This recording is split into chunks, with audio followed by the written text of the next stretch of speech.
Hi guys, welcome back to Chloe Heart. I'm your girl Chloe Heart, and today we're reacting to three true scary stories from who's this by again?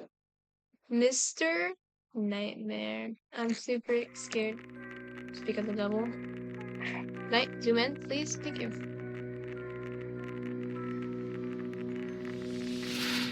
I know it's not spooky time anymore, but hey. Story one by Ketcha. Ketcha? The singer? My girlfriend and I recently moved into our new house. It's honestly the home Oh, we've been that's dreaming scary. of, the perfect fit for us. We have a cat named Bella whom we rescued together, so everything felt perfect when we first moved in. The only downside at first was the house to our right. It looked abandoned, as the owner had started renovating it but never finished. The layout of the houses is such that on our right there's a space for the entrance to our back garden, and next to that is the abandoned house's Oreo entrance doesn't to its love back me. garden. There's no fence separating the two, as the owner removed it to install a new one but never completed the job, leaving both back gardens with open access. Behind the abandoned house is another property separated by a fence. From what we could see, several young men lived there. Occasionally, when we returned home, we'd see them cutting through the neighbor's back garden to reach the front of the street. Oh, that's We didn't think sketchy. much of it at first. Maybe they knew the owner and had permission. Fast forward to our first night in the new house. We were sitting in the back garden, enjoying the space, and looked up at the houses behind us, just out of curiosity. That's when we noticed a man staring blankly at us from a window. He wasn't Oh, that's freaky. hiding it, he made it very obvious. There was no expression on his face, and the room was dark, which made the whole thing even more unsettling.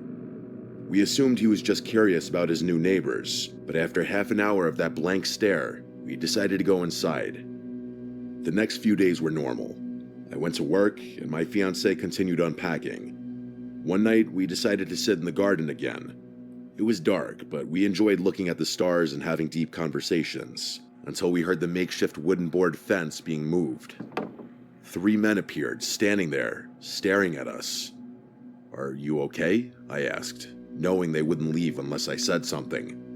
The youngest looking one, around 29, was holding a big bag, and we had no idea what was inside.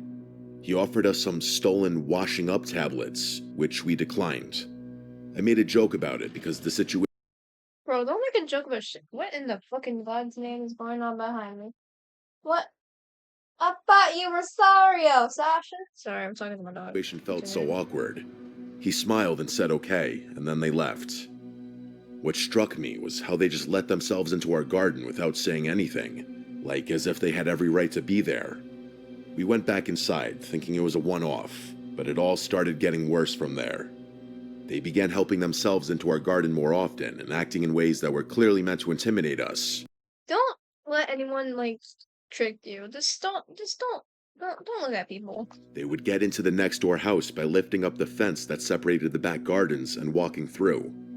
I forgot to mention, my girlfriend and I are both 20 years old, so of course the idea that they might be trying to intimidate us as two young women was the first thing that crossed our minds. One day, while I was cleaning the front room, two police officers came around the side of our house and entered the abandoned garden. They lifted up the fence and looked around for a few minutes before leaving without saying anything. I thought it was strange, but continued with my day, assuming maybe the people next door were trouble. A few days later, the police knocked on our door. They explained that the house behind us was now vacant. The men had been kicked out for antisocial behavior, apparently not just towards us, but with other neighbors too. Honestly, we were relieved. Even though they hadn't physically done anything yet, it meant they wouldn't get the chance to escalate things. We continued settling into the house, but one day, while I was in the bath, I heard a loud Oh. bang outside. I quickly got dressed and ran to find my girlfriend. I found her recording something from our spare bedroom window, which faces the garden of the now empty house. I asked what was going on, but she shushed me. After a moment, she explained. A man we had never seen before pointed up at our bedroom window, and when she noticed him, he sprinted full speed toward our house. He tried our door handle on the way past, then ran back into the garden, threw the broken fence up, and started banging on all the windows of the empty house. We called the police immediately. They came, watched the video, took a statement, and left. We were shaken. Why would they try our door handle and then break into that house? What the fuck? That's just freaky. What was he planning? A few nights later, while we were in bed, we heard whistling. The kind of whistle men use to harass women. I don't know how to do that. It was 2:16 a.m. That's specific. We listened quietly and then heard someone tapping on our window. Terrified, we checked the cameras, but for some reason, they didn't record anything. Whoever it was must have left shortly after because the noises stopped. We were too scared to sleep, so the next day, we went to my mom's and stayed the night. When we returned the following morning, we noticed our Ring doorbell had been removed and placed on the floor. The SD card was gone. What the fuck? Someone had clearly come back, and we knew who it was. Who else would do that? We called the police again, and they told us to keep all the doors and windows locked. The woman on the phone even said that the removal of the camera could be a sign that they were planning something, which terrified us even more. But at least she was honest. The whistling, banging, and attempts to re-enter the house continued for weeks. We made multiple police reports. They never tried our door again, so we hoped it was over. But 3 weeks later, while in bed watching funny clips from our camera, we checked the live feed. That's when we saw a man outside, wearing a black mask covering his mouth and nose. Oh, what the fuck? That's freaky as. Am I even recording still? Yes, I am. Yeah. Sorry, I'm texting Law. He has not talked to anyone. Oh, but that's fucking creepy. Okay. I like how they have proof, so it's not fake. I did search up true ones, but it was so creepy when they did that. Like, don't do that. Can you quit breathing on my neck? My dogs are like harassing me tonight. With his hood up, standing in front of our garden with his arms spread wide, like he was imitating Jesus on the cross. What? He stared up at our bedroom window with his head tilted. We froze. At the Jeff the Killer? time, we had moved the camera inside the house, so it didn't record. We were so shaken we didn't even think to screen record. He then spoke, but we couldn't hear what he said. Then he turned around, walked to the opposite side of the street, and just stood there, staring at our house for about 30 minutes. We called the police again. They said it wasn't illegal to stare at someone's property and dismissed the whole thing, even when we told them what he did on our lawn. They made us feel like we were overreacting. We couldn't sleep for days. Any noise outside terrified us, even normal ones. Then, one night at 2:52 a.m., we got a notification. Pacific again? I woke my girlfriend and said, "Someone's outside, I know it. Please check the camera." She did, and there they were. 2 masked men coming from the side of our house, shining flashlights into our windows. What the yeah, they were, well, it's kind of wrong, but they were right. It was like 2 a.m. Can you quit getting into my trash? Dang, you fucking Bancoon. One of them, the same man who had been harassing us, was holding what looked like a crowbar. Why us? What was the point of this?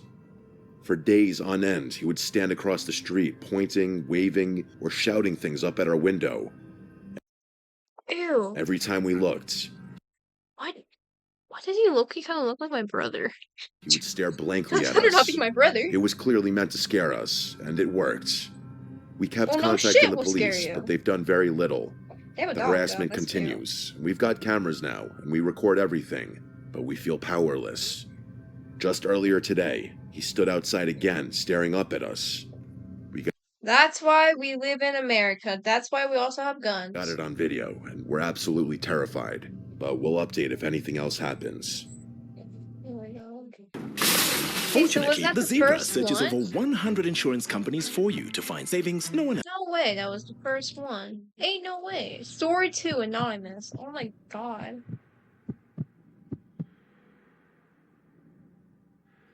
Let me preface this by saying I'm not crazy. I know how this is going to sound. Paranoid, unhinged, delusional. But I swear, everything I'm about to tell you actually happened. It started with a face, or more accurately, faces that all looked just slightly off. 3 months ago, I ended a relationship with my ex, Caleb. We'd been together almost 2 years, and the breakup was long overdue. Caleb wasn't violent or anything, he never hit me, but he was controlling and possessive in that low-key and calculating kind of way. Okay, I kind of like Possessive Men because they're so fucking fine. I won't. Hold on. Oh. Things I'd done that day to see if I'd give the same answer twice. After I left him, I changed my number, disabled my social media, and even moved apartments. Is I this gonna thought be I a was in the possessive, clear. creepy story? Then came the barista. It was a What? Tuesday morning. I stopped by this little hole-in-the-wall coffee shop near my new place. I'd only been there once or twice. As I stepped up to the counter, the barista, a girl about my age, smiled at me, but something about her expression made me pause. She tilted her head and said, "Good morning, sunshine." I froze because that was Caleb's nickname for me. It was not a common one. Dude. Sunshine's such a dumb nickname in my opinion. I don't like it. He used to say it sarcastically whenever I was upset, like, "What's wrong, sunshine?" He enjoyed pushing buttons. I brushed it off, maybe it was a coincidence, but then it happened again. A few days later, I took a ride share to work. A different driver than usual, older guy, maybe in his 50s. He kept glancing in the rearview mirror like he was trying to recognize me, and then he asked me if I ever figured out what I was running from. He said it as casual as could be. I simply responded, "What?" And he just chuckled and shook his head, like I was in on some joke. Caleb said Honestly, that's fucking creepy at that that point. to me once. After I told him I needed time to figure myself out, he leaned in, dead serious, and asked, "Ever figure out what you're running from?" Now, two strangers have repeated things he said, word for word. It kept happening. A woman at the grocery store bumped into me and whispered, "You don't get to just disappear." A guy on the street said, "Still wearing your hair like that," as he passed. Another one, someone who worked in my building, said, "You always liked this song," while humming the exact tune Caleb used to play when we argued. It wasn't their faces that freaked me out, it was the way they looked at me, like they knew me, or at least thought they did. They all had different faces, but their eyes all had the same expressions. I started thinking I was going crazy. I mean, what else could explain it? So I did something I wasn't proud of. I contacted Caleb. Not directly. I sent a message to his sister. I told her to tell him to stop. I figured maybe he hired a private investigator. Maybe he was stalking me or pulling strings, telling people things about me. I just wanted it to stop. She texted back the next day, saying, "I don't know what you're talking about. Caleb's in rehab. He's been there for 6 weeks with no phone." I didn't believe her. I thought she was covering for him. That is, until I saw a picture she posted of him on Facebook a week later, looking pale and sunken in, holding one of those one-day sober chips. So it couldn't be Caleb, or at least not directly. I couldn't shake the feeling that these strangers knew things they shouldn't, though. One night, I stayed late at work. I didn't want to go home because my apartment didn't feel safe anymore. Not that anything bad happened inside of it, I just didn't like being alone.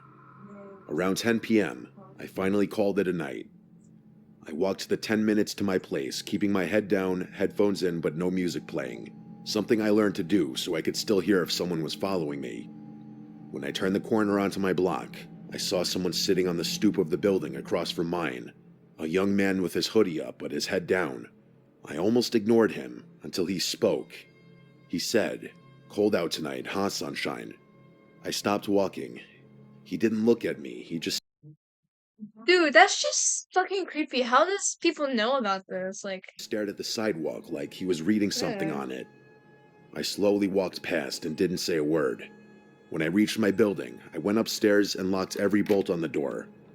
I sat on the couch for hours, just listening to nothing. Eventually, I fell asleep. The next morning, I woke up to find my doormat flipped over. That might not sound like a big deal, but I live alone, and the door to my unit is on the top floor. You don't just accidentally walk by my place. The underside of my mat had something scribbled in pen. It said, "You can change your face too if you want, but I'll still recognize you." I didn't know what it meant, but I still threw up. oh my I left my god. apartment without packing anything. I didn't feel safe even grabbing clothes. I just needed to be somewhere crowded. The hotel clerk gave me a room on the 4th floor. It was small, quiet, and kind of stuffy, but it felt safe. But only until around 2 a.m., when someone knocked on my door. There were 3 slow knocks. I sat up in bed and waited. They knocked again eventually. I peeked through the peephole, and it was a woman, maybe in her 40s. Her face was totally blank and expressionless. She was just staring straight at the door. She didn't say anything, so I didn't make a sound, and eventually she left. It was one of the most disturbing things I'd ever seen. The next morning, I asked the front desk if someone had come by to my room. They said no one should have been up there, especially that late. All the rooms on my floor were vacant. That's when it clicked. These weren't random people.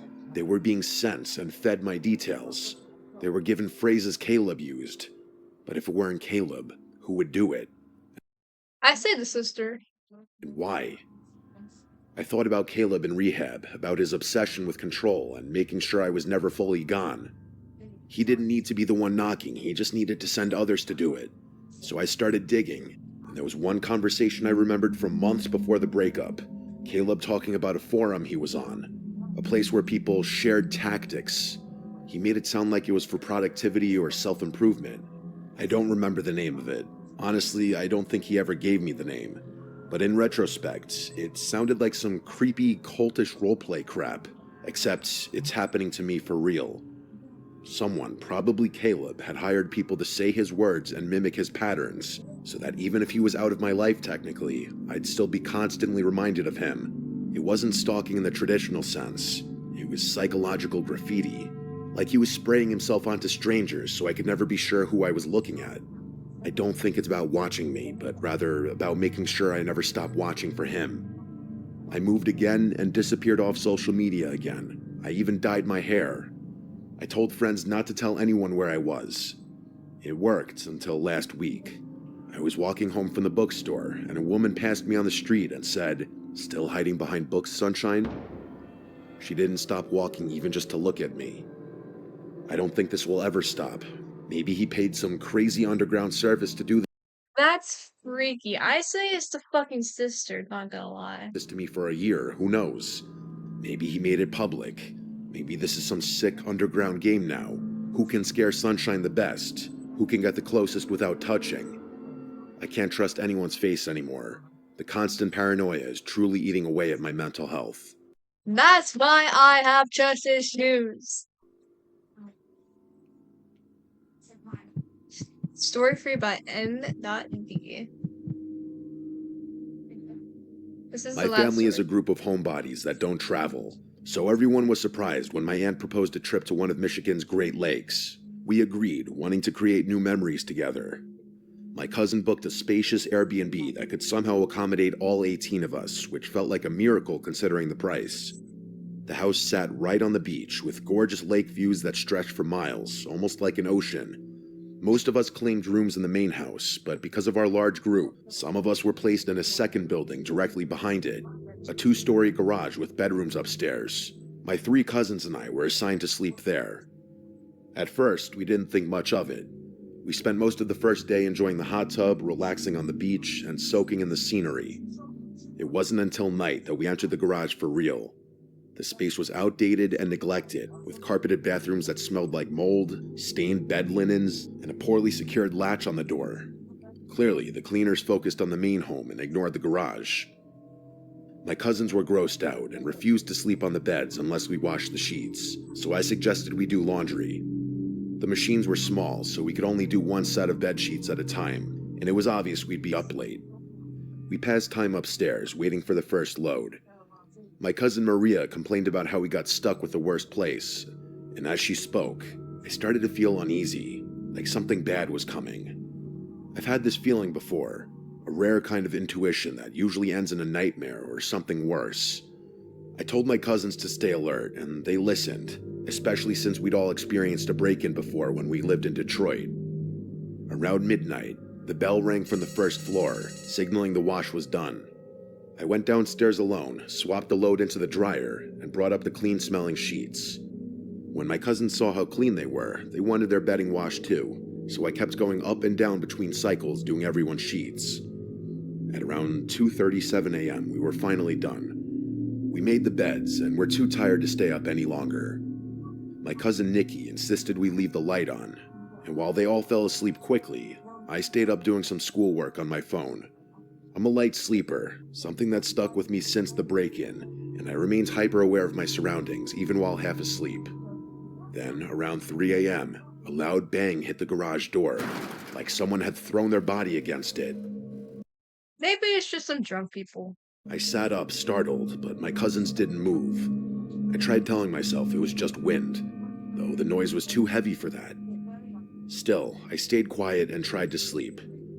But then it happened again. Same deafening crash, this time shaking the garage door.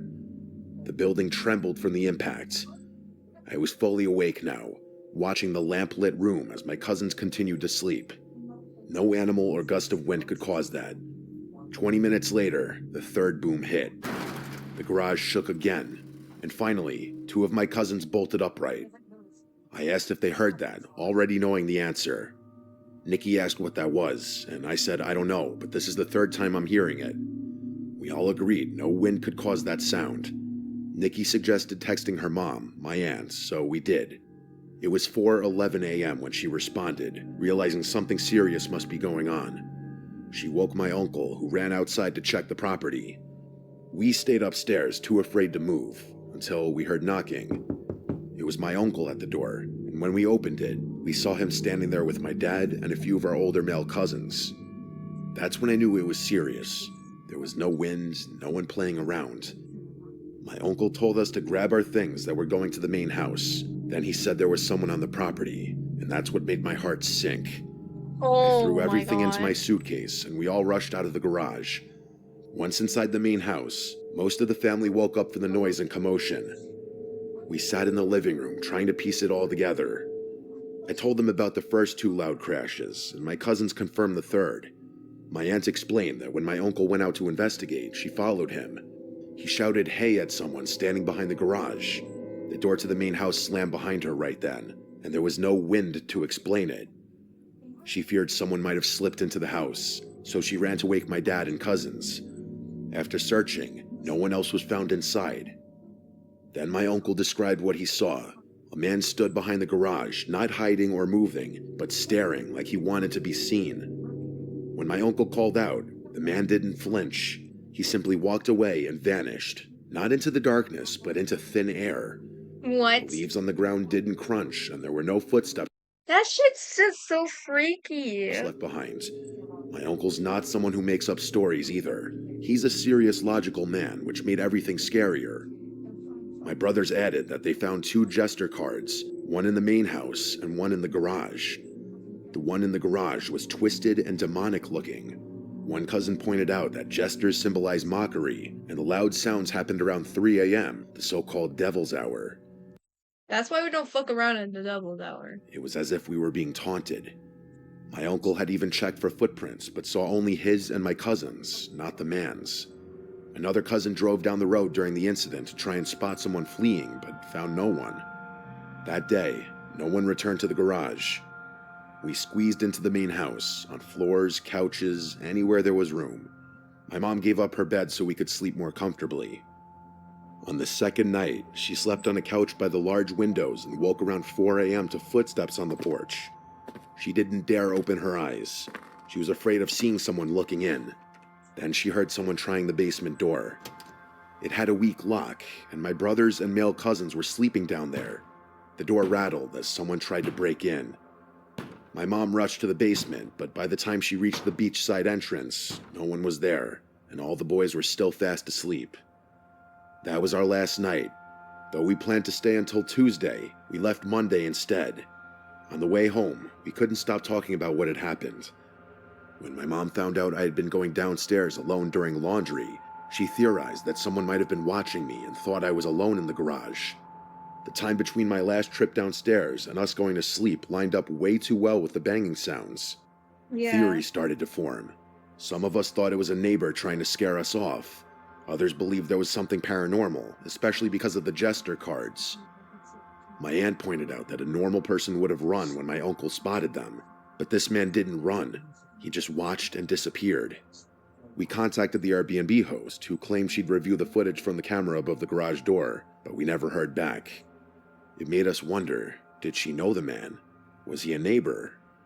When we first arrived, my sister and cousin had walked the beach and passed a woman next door. She watched them coldly, without friendliness or a greeting, just an unfriendly gaze. But T originally said it was a man. The house was in the middle of nowhere, and we understood how constant Airbnb guests might annoy locals. Yeah, I can really say if it's in the middle of nowhere, do not trust an Airbnb. No, thank you. We were respectful. We didn't deserve what happened.